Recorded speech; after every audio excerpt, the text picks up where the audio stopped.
Hello students, technology and education channel में आप सभी का स्वागत है। हम एक्सरसाइज 3.1 को सोल्व कर रहे थे। हमने 5 सवाल कंप्लीट कर लिए। अब हम छठा सवाल देखते हैं। छठे सवाल में हम हैं मैथ में चलते हैं। If two circle arc of same length, दो सर्कल है, उनकी जो आर्क की जो लेंथ है वो सेम है। सबटेंडेड एंगल, जिनके एंगल है वो 60 डिग्री एंड 75 डिग्री है। At the centre find the ratio of radii.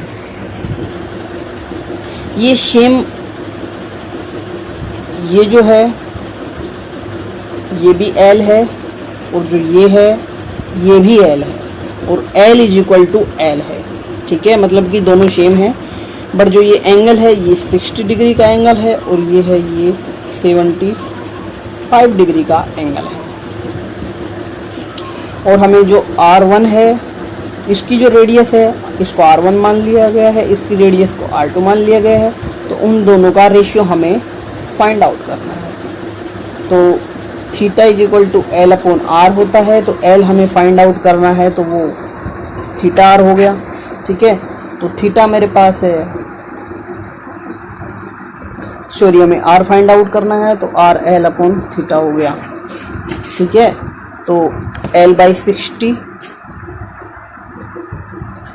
भाग में L बाई 75, तो L बाई 60 मल्टीप्लाई हो जाएगा और ये चेंज हो जाएगी।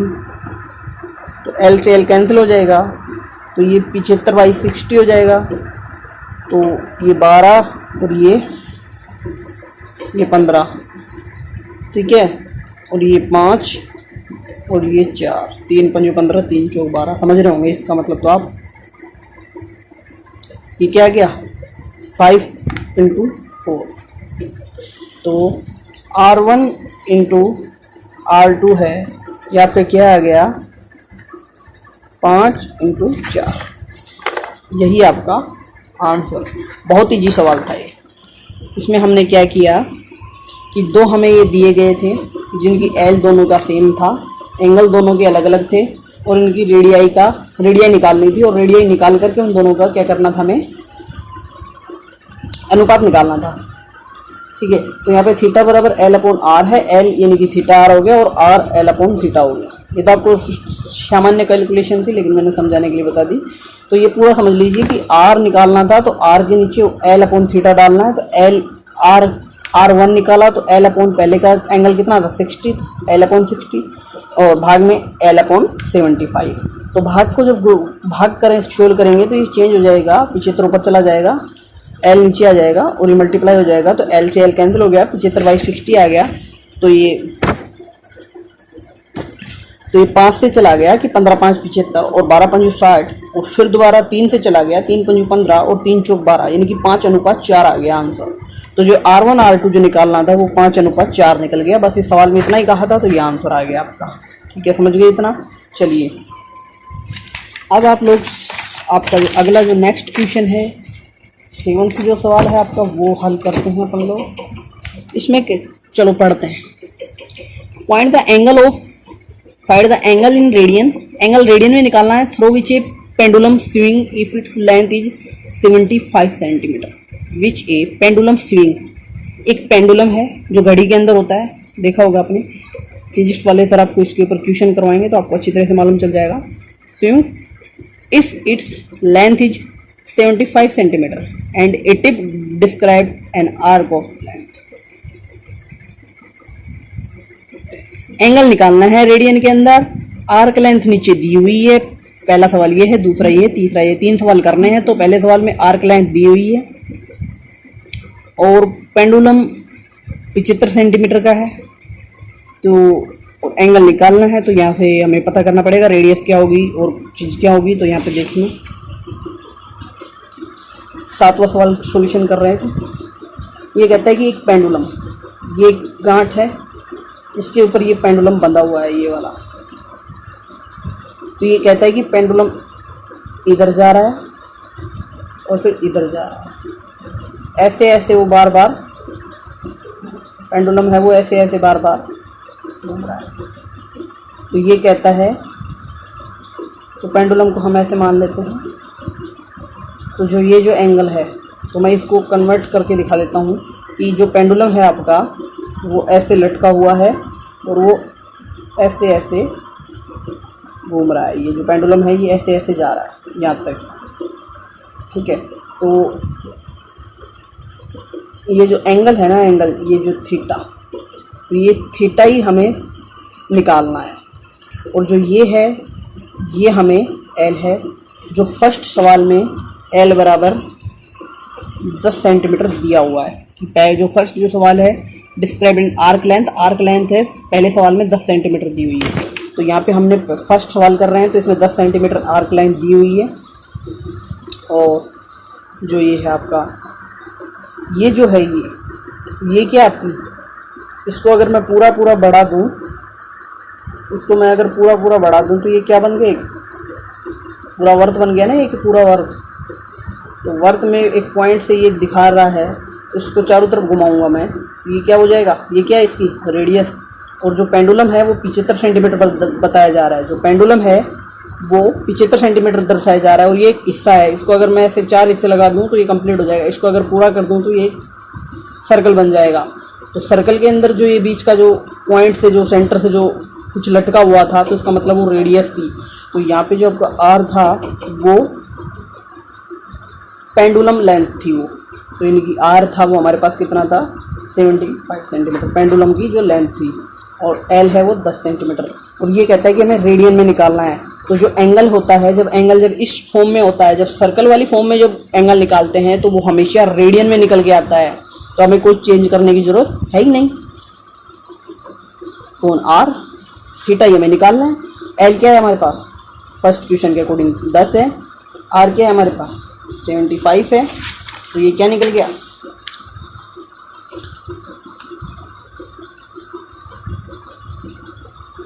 पाँच दूनी 10 और 15 5 75,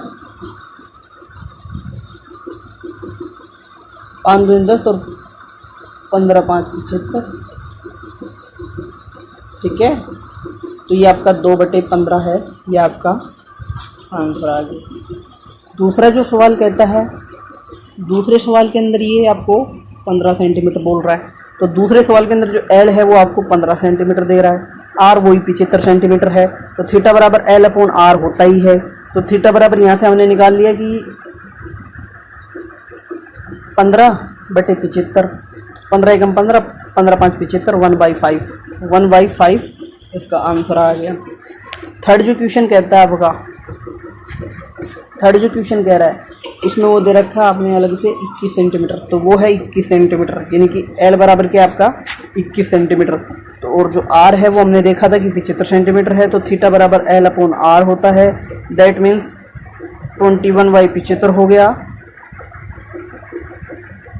तो ये 25 और 7 × 21, 25 × 75 और 7 × 21, ये 7/25, 7/25 आपका आंसर आ गया। इसी के साथ आपका जो ये 3.1 था आपका ये कंप्लीट हो गया है। अब है ट्रिगोनोमेट्रिक फंक्शन। अब आगे चलते हैं। तो ये वीडियो अभी छोटी ही है तो मैं थोड़ा सा इंट्रोडक्शन दे देता हूँ। थोड़ा सा आपको इंट्रोडक्शन देने की कोशिश करता हूँ कि यानी कि अगल देखिए 3.1 आपकी कंप्लीट हो गई है। अब हम 3.2 करेंगे। उससे पहले आने वाले फॉर्मूलाज एंड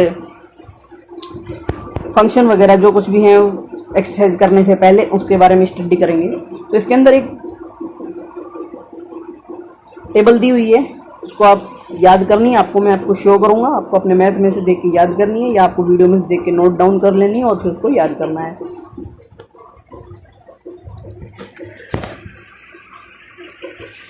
इसमें आपको साइन, इसमें आप सभी को साइन, कोस और tan की वैल्यू दी हुई है। साइन, कोस और tan की वैल्यू दी हुई है। यहाँ पे आपको वैल्यू दी हुई है 0 डिग्री,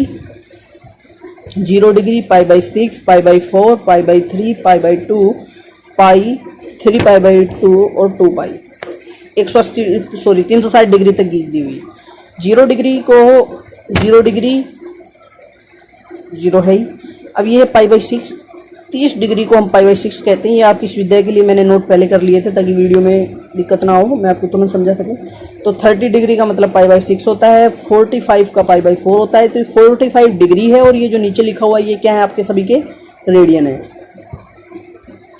तो 30 डिग्री यानी कि पाई बाई 6 रेडियन, 45 डिग्री यानी कि पाई बाई 4 रेडियन, 60 डिग्री यानी कि पाई बाई 3 रेडियन, 90 डिग्री यानी कि पाई बाई 2 रेडियन, 180 डिग्री यानी कि पाई रेडियन और 210 डिग्री यानी कि 3 पाई बाई 2 रेडियन और 360 डिग्री यानी कि 2 पाई रेडियन। अभी हमने जो रिवोल्यूशन वाला जो क्वेश्चन किया था, कौन सा क्वेश्चन था, उसके अंदर हमने यही तो किया था कि वो 360 डिग्री पूरा चक्कर करता है 1 मिनट में या 1 सेकंड में। वो 6 चक्कर लगा रहा था, तो 1 चक्कर लगाने में उसको 360 डिग्री लगते हैं।